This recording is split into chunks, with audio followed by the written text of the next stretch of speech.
നമസ്കാരം. ഇന്ന് ഞാൻ നിങ്ങളോട് പങ്കുവയ്ക്കാൻ പോകുന്നത് ഒരു കെട്ടുകഥയല്ല, മറിച്ച് ചരിത്രത്തിൽ നടന്ന ഒരു സത്യമാണ്. നമ്മളിൽ പലരും ജീവിതത്തിൽ എപ്പോഴും ഒരു മാസ്ക് ധരിച്ചാണ് ജീവിക്കുന്നത്. മറ്റുള്ളവർക്ക് ഇഷ്ടപ്പെടുന്ന രീതിയിൽ അഭിനയിച്ച് നമ്മുടെ യഥാർത്ഥ കഴിവ് മറച്ചുവെച്ച് നമ്മൾ വെറും സാധാരണക്കാരാണെന്ന് വിശ്വസിച്ച് കഴിയുന്നവർ. അങ്ങനെയുള്ളവർക്ക് വേണ്ടിയാണ് ഈ കഥ. ഈ കഥ കേട്ട് കഴിയുമ്പോൾ നിങ്ങൾ കണ്ണാടിയിൽ നോക്കുന്നത് നിങ്ങളെ തന്നെ ആയിരിക്കില്ല, നിങ്ങളുടെ ഉള്ളിലെ അത്ഭുതത്തെയായിരിക്കും. 1950കളിൽ തായ്ലൻഡിൽ ഒരു ഗ്രാമത്തിൽ കളിമണ്ണ് കൊണ്ട് നിർമ്മിച്ച ഒരു വലിയ ബുദ്ധപ്രതിമ ഉണ്ടായിരുന്നു. കാണാനത്ര ഭംഗിയൊന്നുമില്ലാതെ സാധാരണമായ ഒരു മൺപ്രതിമ. വർഷങ്ങളോളം മഴയും വെയിലും ഏറ്റ് അതവിടെ തന്നെയിരുന്നു. ആരും അതിനെ കാര്യമായി ശ്രദ്ധിച്ചില്ല. ഒരിക്കൽ ആ പ്രതിമ മറ്റൊരു സ്ഥലത്തേക്ക് മാറ്റാൻ തീരുമാനിച്ചു. ആ മാറ്റത്തിനിടയിൽ മണ്ണുമാന്തി യന്ത്രം തട്ടി പ്രതിമയുടെ ഒരു വശത്ത് ഒരു ചെറിയ വിള്ളൽ വീണു. ആ രാത്രി മഴ പെയ്യാൻ തുടങ്ങിയപ്പോൾ ഒരു സന്യാസി ടോർച്ചുമായി ആ വിള്ളലിലൂടെ ഉള്ളിലേക്ക് നോക്കി.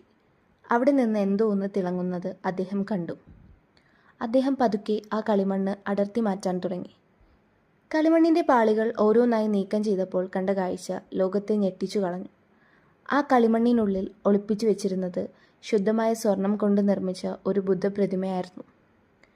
ശത്രുക്കളുടെ ആക്രമണത്തിൽ നിന്ന് പ്രതിമയെ രക്ഷിക്കാൻ വേണ്ടി വർഷങ്ങൾക്ക് മുമ്പ് സന്യാസിമാർ ആ സ്വർണത്തിന് മേൽ കളിമണ്ണ് തേച്ച് പിടിപ്പിച്ചതായിരുന്നു. കാലക്രമേണ എല്ലാവരും ആ സത്യം മറന്നുപോയി. എല്ലാവരും കരുതിയത് അത് വെറുമൊരു മൺപ്രതിമയാണെന്നാണ്. ആ പ്രതിമ പോലും അത് വിശ്വസിച്ചു കാണും. സുഹൃത്തുക്കളെ, ആ സ്വർണ്ണബുദ്ധൻ നമ്മൾ ഓരോരുത്തരുമാണ്.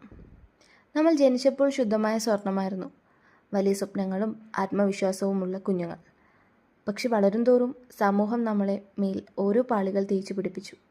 നിനക്ക് കഴിയില്ല, നീ വിഡ്ഢിയാണ്, നീ കാണാൻ കൊള്ളില്ല, നിനക്ക് പണമില്ല എന്നിങ്ങനെയുള്ള കളിമൺ പാളികൾ. ഇന്ന് നിങ്ങൾ കണ്ണാടിയിൽ നോക്കുമ്പോൾ കാണുന്നത് ആ കളിമണ്ണിനെയാണ്. എന്നാൽ ഓർക്കുക, ആ മണ്ണിനുള്ളിൽ ഒരു വലിയ സ്വർണ്ണബുദ്ധൻ ഇരിപ്പുണ്ട്.